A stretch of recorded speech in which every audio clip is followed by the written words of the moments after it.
नैब कवानीन में तरमीम से मुतालिक रद्द-ए-अमल देते हुए शेख रशीद ने ट्वीट पैगाम में कहा कि पाकिस्तान में करप्ट सियासतदानों को कभी सज़ा नहीं हो सकती। सज़ाएं सिर्फ गरीब अवाम के लिए हैं।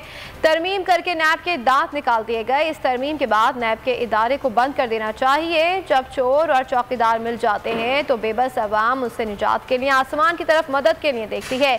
PTI रहनुमा असद उमर ने अपने ख्यालात का इज़हार करते हुए कहा कि पहले एक वज़ीर ने साफ कह दिया कि इमरान खान के खिलाफ साजिश अपने करप्शन मुकदमात से बचने के लिए की गई। अब दूसरे वजीर का कहना है कि करप्ट ममालिक तरक्की करते हैं। अब तो किसी को शक नहीं रहना चाहिए कि वजह क्या थी।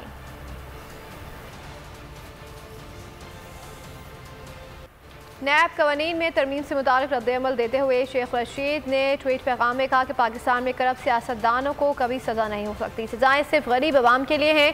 तरमीम करके नैब के दांत निकाल दिए गए। इस तरमीम के बाद नैब के इदारे को बंद कर देना चाहिए। जब चोर और चौकीदार मिल जाते हैं तो बेबस अवाम उससे निजात के लिए आसमान की तरफ मदद के लिए देखती है।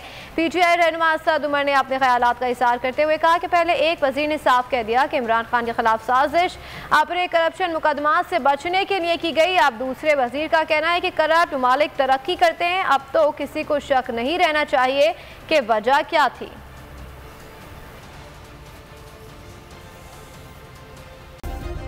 सब्सक्राइब करें और बेल दबाएं ताकि कोई खबर रह न जाए।